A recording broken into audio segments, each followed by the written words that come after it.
것은 다 헛되고 헛되니 헛되고 헛되도다. 요한복음 오늘 10장을 시작하는데요. 이 요한복음 10장의 말씀은 뭐냐? 제가 선한 목자다라는 제목을 붙였는데 주님이 나는 선한 목자다라는 말씀을 하시죠. 그래서 조금 더 내가 너희를 구원하는 메시아라는 사실을 명확하게 설명하기 위해서 비유를 하는 장면이 요한복음 10장입니다. 그런데 무슨 비유를 하느냐? 목축에 대한 비유로 설명을 하셨다. 그래서 이스라엘 사람이라면 누구나 목축을 얘기하면 알아듣는 거예요.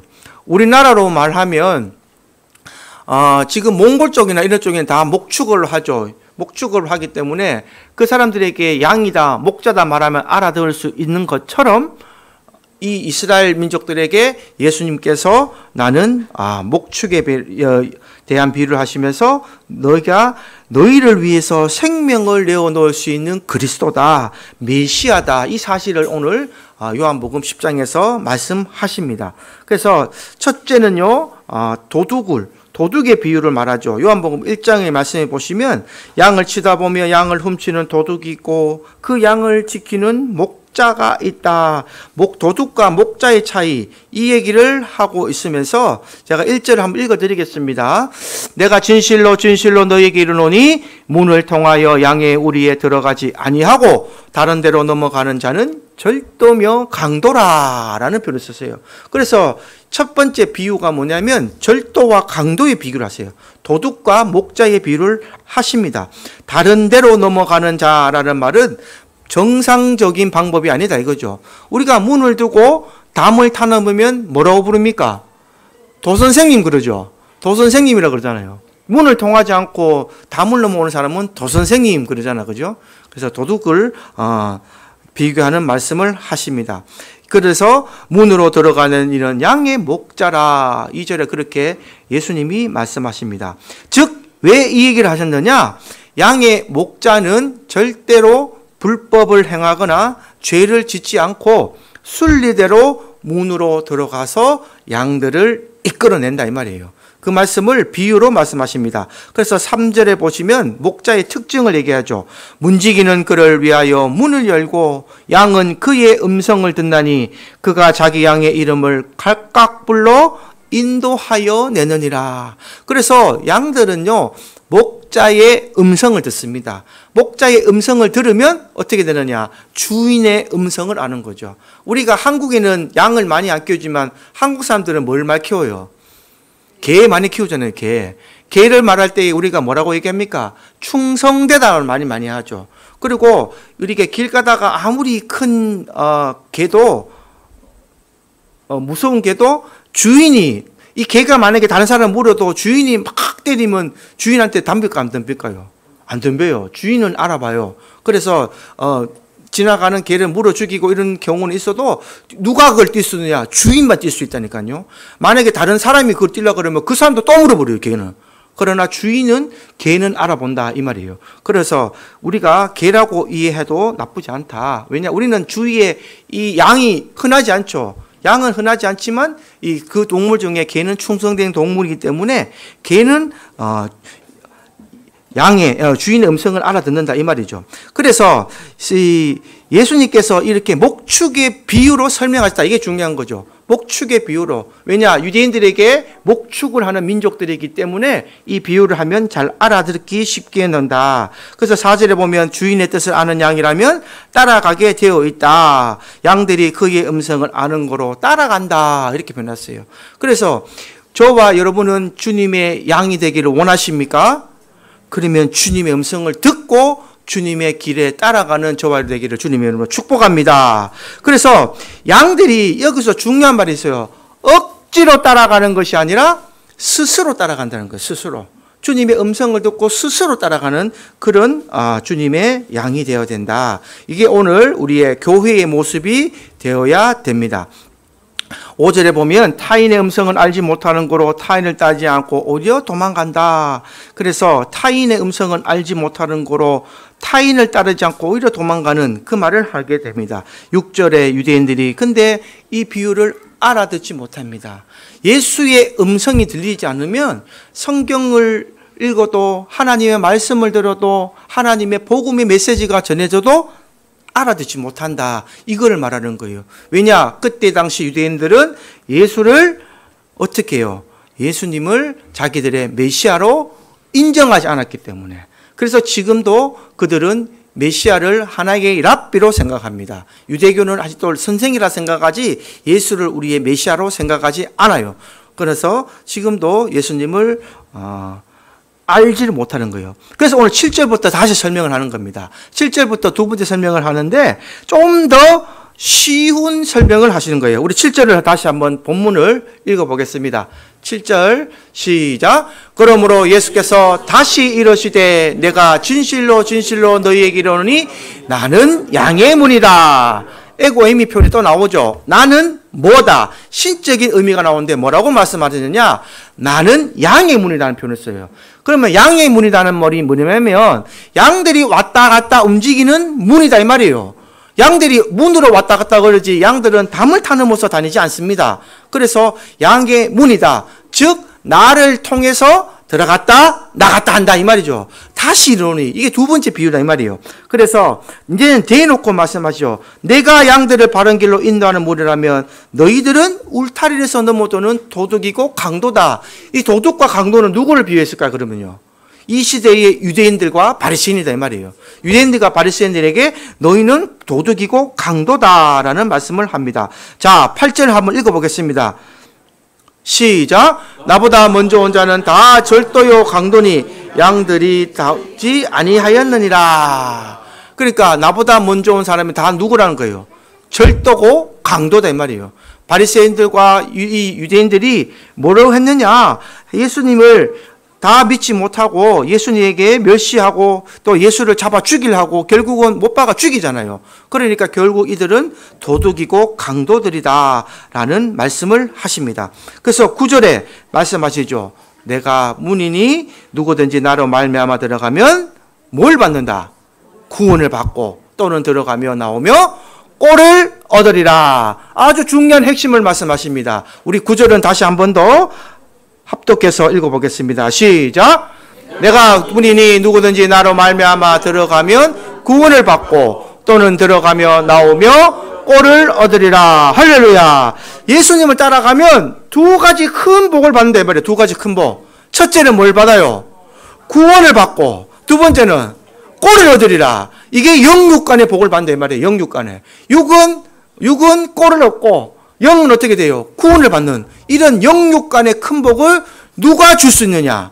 예수님만 줄 수 있다니까요. 이 두 가지 복을 받게 된다라고 지금 예수님은 강조하십니다. 그래서 구원은 영적인 복이라면 꼴은 육적인 복을 말합니다. 이것이 성도가 받게 되는 복을 말하는 거예요. 그래서 이 땅에서 우리가 받는 복은 재물이 많아지는 거나 뭐 건강해지는 거나 이런 복이 아니라 예수와 함께 동행하는 삶을 살면서 병이 들어도 평안하고 어렵고 힘들어도 평안이 오는 기쁨과 감사와 평안한 감사의 복을 받게 되는 게 오늘날 하나님의 자녀의 복이 된 말이에요.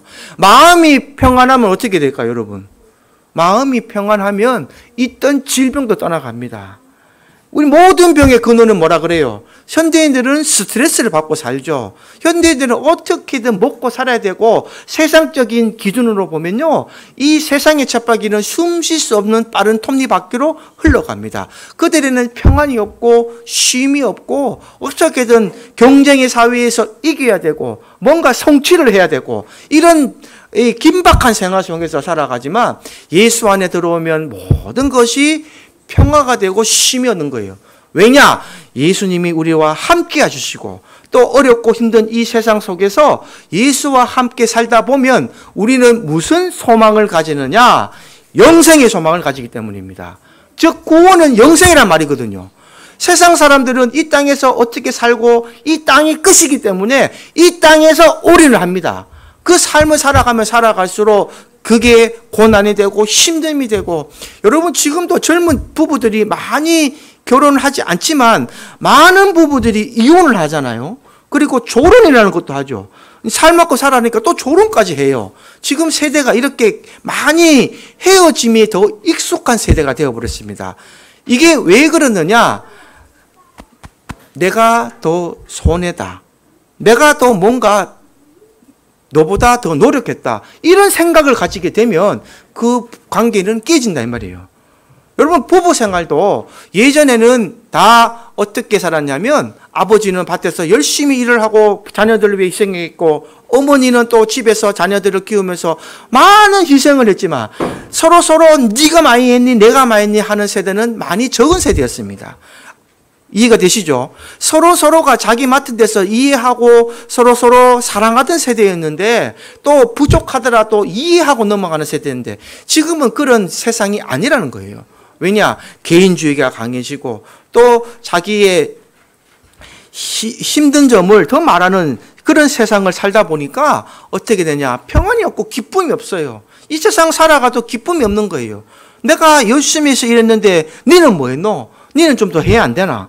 이런 서로 싸움이 세다 보니까 이게 젊은 부부들은 점점 갈라지게 되고 또 결혼해서 뭐 1년, 2년 사이에 헤어지는 사람도 수두룩합니다. 여러분 연예인들 보세요. 뭐 일반인들 모른다 뿐이지 최고로 빨리 헤어진 사람 연예인 중에 며칠인 줄 아세요, 여러분?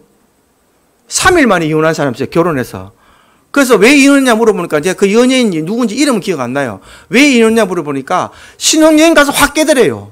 신혼여행 가서 막 둘이 싸우고 나서 신혼여행 갔다 오자마자 바로 이혼해버렸대요. 그런 사람도 있다니까요. 그러니까 우리 지금 연예인들이 그런 거를 우리가 이슈가 돼서 알지만 지금 세상 사람들도 그 일이 너무 많습니다. 비일비재하게. 너무나 많은 이혼을 하는데 첫째는 뭐냐? 내 안에 예수가 없기 때문에 그래요. 예수가 내 안에 들어오게 되면 서로 사랑하게 됩니다. 부족한 것도 안아주게 됩니다. 왜냐? 주님이 나를 위해 그렇게 희생하셨기 때문에 주님이 나를 그렇게 구원하셨기 때문에 주님이 위해 십자가의 보혈의 피로 나를 살리셨던 그 공로와 그 보혈을 생각한다면 내가 용서 못할 사람이 없고 내가 품지 못할 사람이 없고 내가 특비나 사랑하는 그 관계에 대해서 안아주게 되었는 거예요. 그래서 그 결혼 생활이 오래 갈 수가 있습니다. 그래서 도둑의 목적은 뭐냐? 도둑의 목적이 10절에 나오죠. 우리 10절을 한번 읽어보겠습니다. 이 세상의 도둑의 목적은 하나입니다. 시작!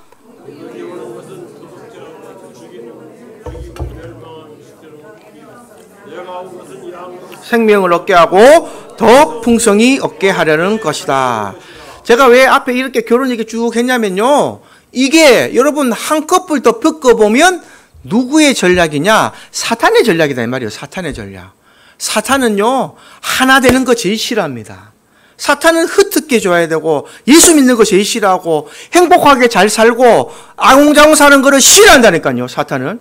그래서 어떻게든 그들에게 단점이 보이게 하고 개인주의로 하게 하고 서로에 대해서 성격에 대해서 죽이고 멸망시키는 것이 목적이다 이 말이에요. 그래서 도둑이 오는 것을 도둑질하고 죽이고 멸망시키는 것뿐이요. 이게 사탄의 계략이라는 것을 반드시 기억해야 됩니다. 그러나 예수가 온 것은 뭐예요? 양으로 생명을 얻게 하고 더 풍성히 얻게 하려는 것이라. 할렐루야. 주님이 내 안에 들어오면요 생명이 얻습니다. 이전에 죽었던 내 생명이 다시 되살아나는 거예요. 영원한 생명으로 있게 되고 또 이 땅에 살아가는 동안 더 풍성히 얻게 되는 그 믿음의 역사가 바로 예수 그리스도의 내주하심이라는 이 말이에요. 내주하심. 주가 내 안에, 내가 주 안에 들어가야 되는 거예요. 이 단계에 들어가야 하나님의 자녀요, 성도요, 예수 그리스도의 양이요, 이런 표현을 쓰는 거예요.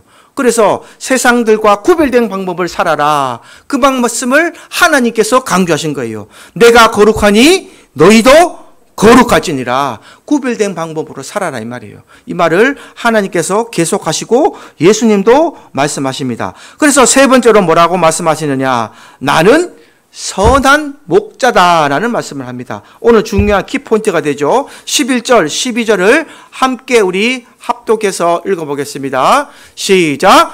나는 선한 목자라. 선한 목자는 양들을 위하여 목숨을 버리거니와 삭구는 목자가 아니요 양도 제 양이 아니라 이리가 오는 것을 보면 양을 버리고 달아나나니 이리가 양을 물어가고 또 해치느니라. 할렐루야. 참 의미 있는 말씀입니다. 이런 말씀은 여러분들은 딱 적어서 싱크대나 냉장고에 좀 붙여놔야 돼요. 그리고 달달달 좀 외워야 됩니다. 예수님이 선한 목자인데 왜 선한 목자인가? 그 이유를 아셔야 됩니다. 선한 목자는 뭘 한다 그래요? 뭘 한다 그래요? 양들을 위하여 목숨을 버리거니와. 여러분, 양을 위해서 목숨을 버리는 사람은요, 예수님 한 분밖에 없습니다.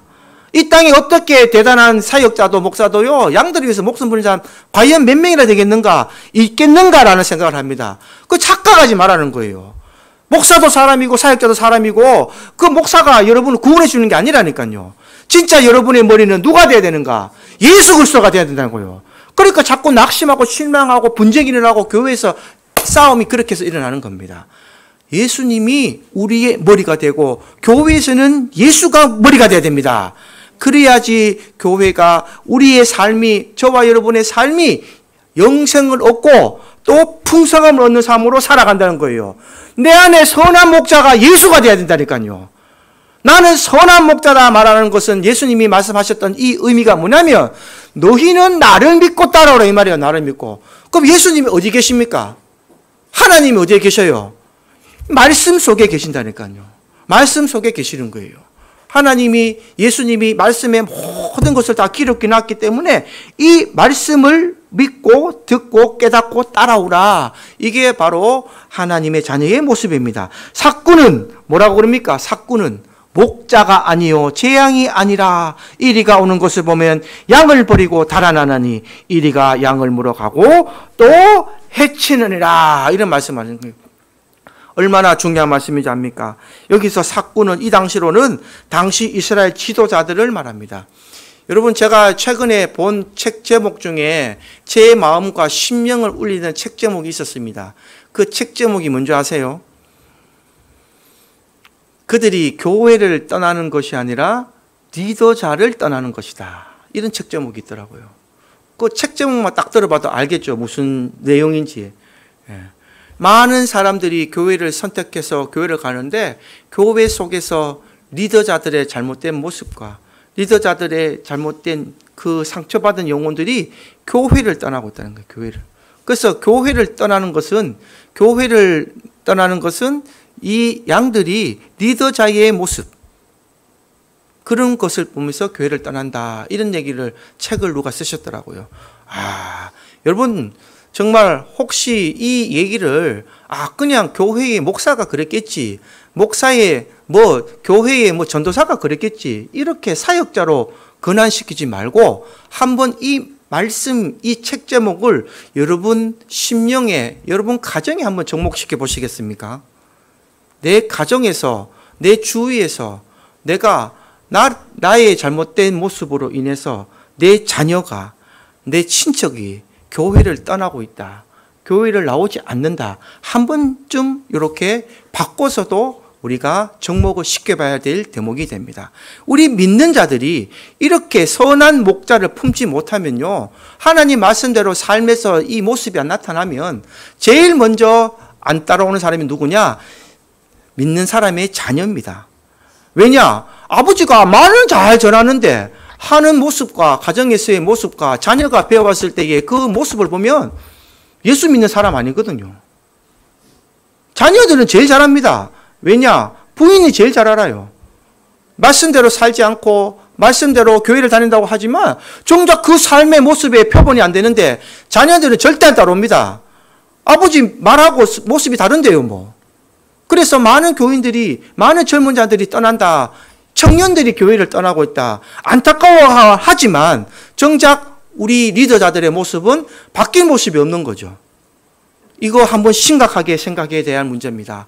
내가 선한 목자다. 예수님께서 이렇게 말씀하셨으면 내 모습이, 내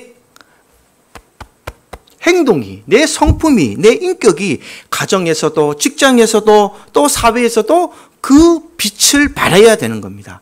그래서 바울은 이렇게 얘기하죠. 믿음의 역사와 사랑의 실천과 소망의 인내라. 이 세 가지를 얘기합니다.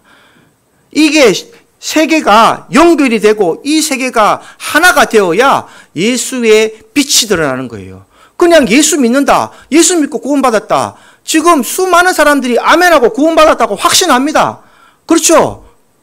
그러면 사랑의 실천과 소망의 인내는 있었습니까? 라고 나는 그들에게 다시 한번 물어보고 싶습니다.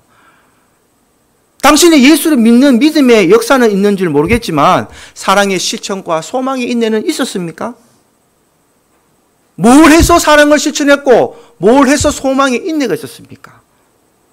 우리가 다시 한 번 더 성경을 다시 한 번 더 확인해야 됩니다.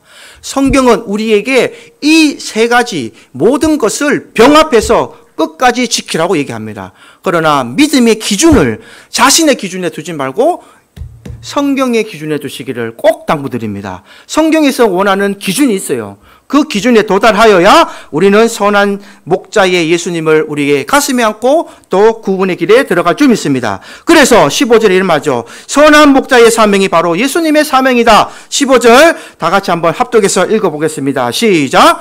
아버지께서 나를 아시고 내가 아버지를 아는 것 같이 나는 양을 위하여 목숨을 버리노라. 할렐루야. 16절도 한번 읽어보겠습니다. 16절 또 이 우리의 들지 아니한 다른 양들이 내게 있어 내가 인도하여야 할 터이니 그들도 내 음성을 듣고 한 무리가 되어 한 목자에게 있으리라.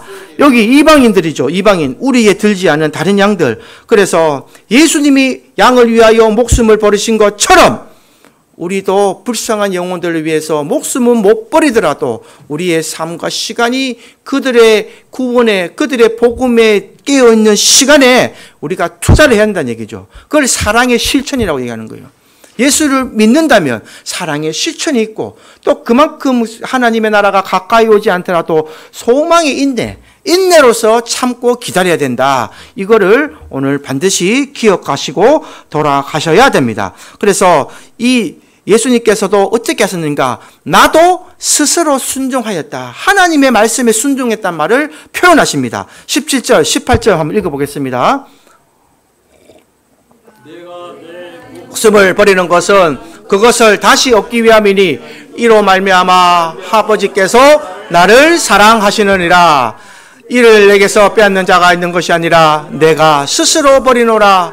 나는 버릴 권세도 있고 다시 얻을 권세도 있으니 이 계명은 내 아버지에게서 받았노라 하시니라. 할렐루야. 이 말씀 참 오묘하고 깊은 말씀이에요. 잘 곱씹어 보셔야 됩니다. 17절 다시 한번 읽어보겠습니다. 내가 내 목숨을 버리는 것은 그것을 다시 얻기 위함이니. 무엇 때문에 버리셨다 그래요? 다시 얻으려고 버리셨다 그러잖아요. 예수님은 부활을 바라보셨습니다. 내가 이 양들을 위하여 내 목숨을 버려도 내가 다시 얻기 위해서 버렸다 이 말이에요.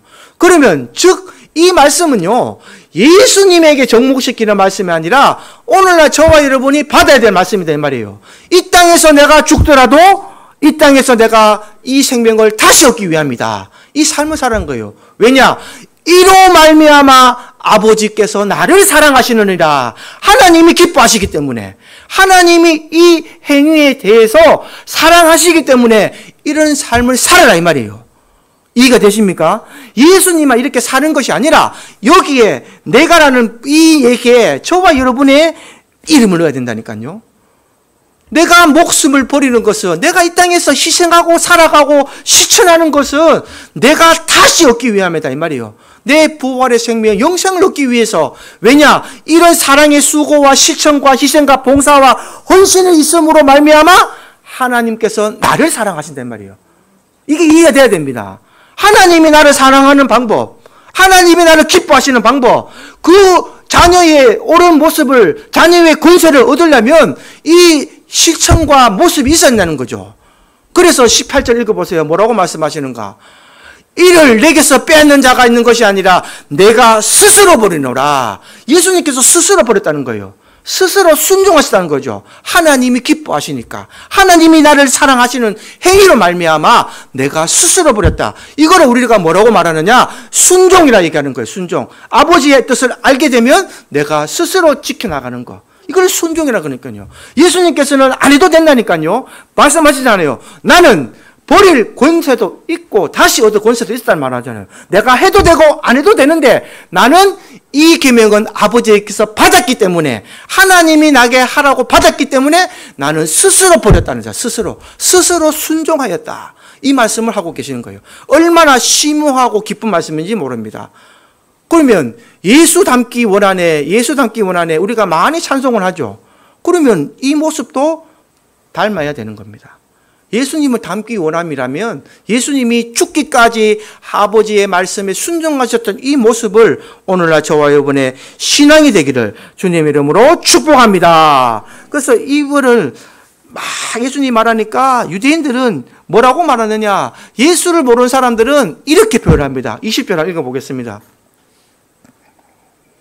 그 중에 많은 사람이 말하지 그가 귀신 들려 미쳤거늘 어찌하여 그 말을 믿느냐 하다. 예수를 안 믿는 사람, 우리가 나가서 세상의 복음을 막 전해서 여기 계신 분들, 만약에 우리 임충기 성도님이 막 성령 충만을 받았어요.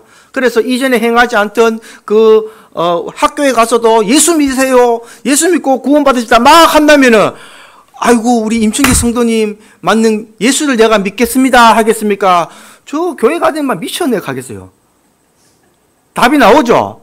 그러나 우리는 세상 속에서 예수에 미쳤다는 소리를 들어야 됩니다. 미쳤다는 소리를 들어야 된다니까요. 그걸 예전에는 예수쟁이라 그랬는데, 우리는 예수에 미친 사람이 돼야 됩니다. 그런 소리를 들어야 돼요. 근데 요즘 날은 다 세상과 타협을 해버렸어요, 많이. 우리 한국 기독교가 왜 이렇게 변질되어 가느냐? 많은 원인이 있겠지만 가장 큰 원인 중에 하나가 뭐냐? 이 세상의 것을 한국 교계가 타협을 해버렸어요. 타협을. 세상의 법을 가지고 들어왔고, 교회가 분쟁이 일어나면 어디 갑니까? 법원에 가서 막 재판해버리잖아요.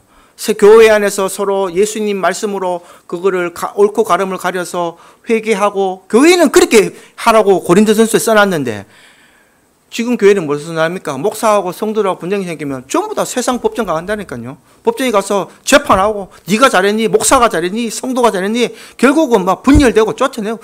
교회가 이런 모습이 전부 다. 법대로 하라 그래, 법대로 교회에서.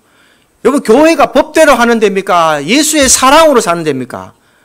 교회는 예수의 사랑으로 사는 데입니다. 주님이 우리를 사랑하셨고 죽기까지 사랑하셨으니 그 사랑에 힘입어서, 교회는요 죄인들이 오는 곳입니다. 착각하시면 안 돼요. 교회는 순수하고 깨끗한 사람이 오는 거예요. 세상에 순수하고 깨끗한 사람이 어디 있습니까? 세상에는 많은 죄인들이 이곳에 와서 예수를 만나서 그 죄인이 자기의 죄를 고백하고 영생을 얻는 곳이 교회가 되는 것입니다. 그러나 세상 사람들은 전부 미쳤다고 말합니다. 그때에 예수님께서 뭐라고 말합니까? 예수님께서 아주 특별한 말씀을 하십니다. 27절, 28절 예수님의 말씀을 우리 한번 합독해 보겠습니다. 27절 나옵니까? 예.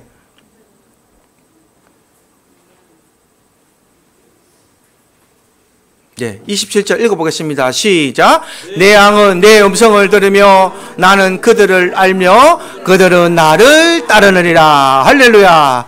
내가 그들에게 영생을 주더니 영원히 멸망하지 아니할 것이요 또 그들을 내 손에서 빼앗을 자가 없느니라. 할렐루야. 예수님이 뭐라고 말합니까? 내 양은 내 음성을 들으며 나는 그들을 알며 그들은 나를 따르느니라. 그러면 예수님이 해야 될 일이 많습니까? 우리가 먼저 해야 될 일이 있어요. 예? 이 문맥을 보면 내 양은 처음에 뭘 해야 됩니까? 내 음성을 들으라 그러잖아요. 누구 음성을 들어야 됩니까? 예수의 음성을 먼저 들으시는 분이 돼야 됩니다. 주님의 음성을 들면 그때 주님이 뭐라고 말씀하시느냐? 내가 너를 안다고 얘기해요. 그러면 그들은 어떻게 되느냐? 주님의 음성을 알고 주님은 우리를 안다 그러니까 주님을 따르게 되는 거예요. 이 처음 순서를 잘 기억하십시오. 먼저 주님의 음성을 듣는 자가 되어야 된다 이 말이에요. 주님의 음성을 들으면 주님이 우리를 인정하시고 그들은 나를 따르게 된다. 그러면 뭐들을 주신다고? 내가 그들에게 영생을 주노니. 할렐루야. 내 양에게 영생을 주시겠다 이 말이에요. 즉 다른 말로 해석하면요, 좀 심한 말로 제가 해석해 드릴까요? 내 음성을 듣는 자가 내 양이고 내 음성을 듣는 자에게 영생을 준다 이 말이에요. 이해가 되십니까? 이 문법이 그렇게 나오잖아요 지금요. 얘 음성을 듣고 내 말을 따르는 자에게 영생을 준다 이 말입니다.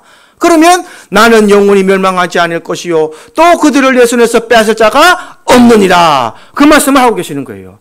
예수를 믿었으면 주님의 음성을 듣고 주님이 하는 길을 걸어가시고 주님을 따르는 자가 되시기를 주님의 이름으로 축복합니다. 주를 따라야 된다니까요. 주를 따라가는 그 길을 갔을 때에 양이 되고 또 양이 된 이 내 삶이 어떻게 되느냐? 주를 따르게 되는 삶으로 된다. 그래서 선한 목자라는 말씀을 제목으로 오늘 말씀을 정했습니다. 우리가 예수를 따르기가 참 쉽지 않죠. 그래서 요한복음 14장 26절에 보면 성령의 사역이 이제 앞으로 올 것이다 라고 얘기했습니다. 예수를 듣고 주님의 음성을 듣고 싶은데 지금 주님이 저와 여러분에게 잘 안 나타나죠. 그런데 예수님께서 아주 기가 막힌 방법을 주셨어요. 기가 막힌 방법.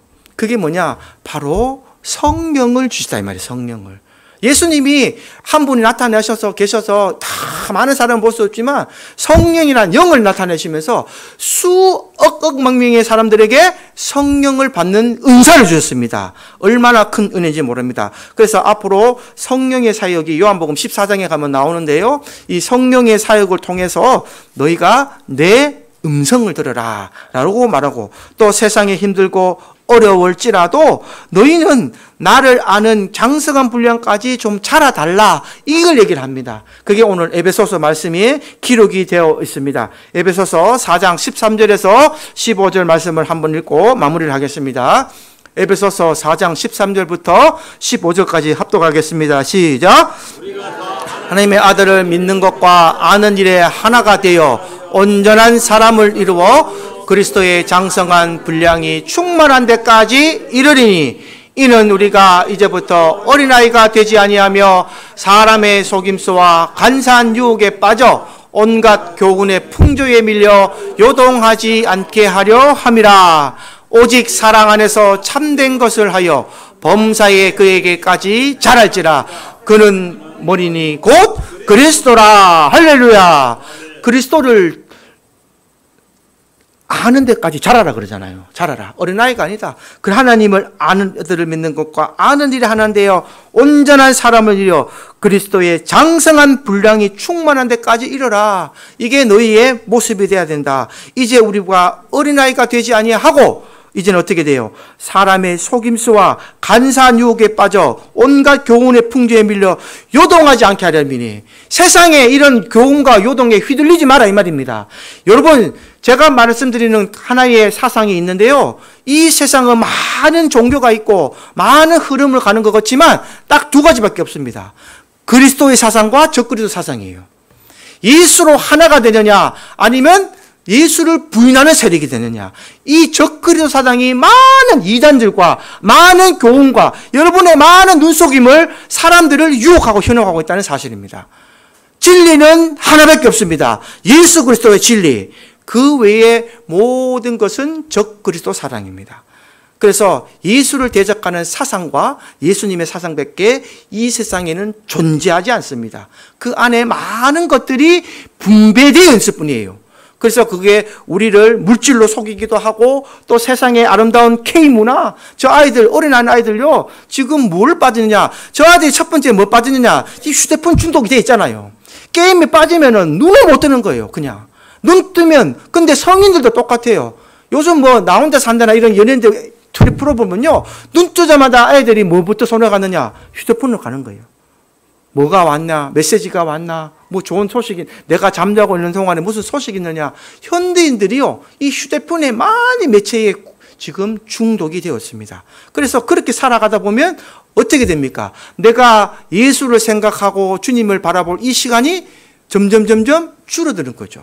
그렇게 자꾸 마귀는 우리가 어떻게든 예수를 생각하지 못하는 어떤 상황에 직면할 수 있게끔 만들어버려요.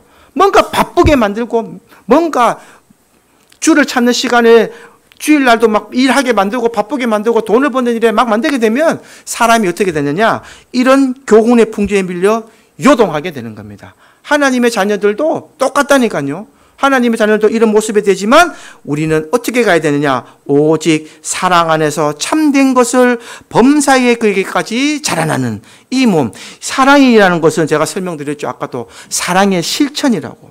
모든 것을 사랑에 참된 것을 범사에 우리가 생활하는 모든 순간마다 이 실천을 가지고 살아가야 되는데 그는 곧 예수 그리스도리라. 그는 머리 곧 그리스도라. 이런 표현을 쓰는 거예요. 그래서 우리의 이 내가요 머리가 예수의 영으로 가득 차면 세상의 풍조와 세상 것을 다 절단하고 끊게 되는 절제력을 가지게 됩니다.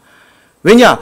예수의 영이 나를 지배하고 나를 이끌어가기 때문에, 성령이 이끌어가기 때문에 저런 세상의 풍초와 세상에 가까우는 내 모든 즐거움, 쾌락을 위해서 내가 절제할 수 있는 능력이 생기게 되는 거예요. 왜냐? 기도하기 때문에 성령이 인도하기 때문에. 그래서 이 삶을 살아야 된다. 예수님을 선한 목자로 인정하시면요, 선한 목자로 인정하셨던 그 말과 단어로 끝나는 것이 아니라 이런 사랑의 실천과 소망의 인내로까지 이어지고 또 범사의 사랑의 실천을 통하여서 그리스도의 자라나는 이 모습까지 가야 된다는 거죠. 오늘 이 선한 목자를 잘 기억하십시오. 예수님은 선포하셨습니다. 내가 너희들의 목자가 되기를 원한다. 그러면 우리는 어떻게 되느냐? 예수님의 음성을 듣고 예수를 따라가는 신앙이 되어야 되는 줄 믿습니다. 그래야 예수님께서 우리에게 영생을 주신다 그랬고, 영생을 주셔서 우리에게 함께 목자로서의 삶을 살아가신다고 선포를 하셨습니다.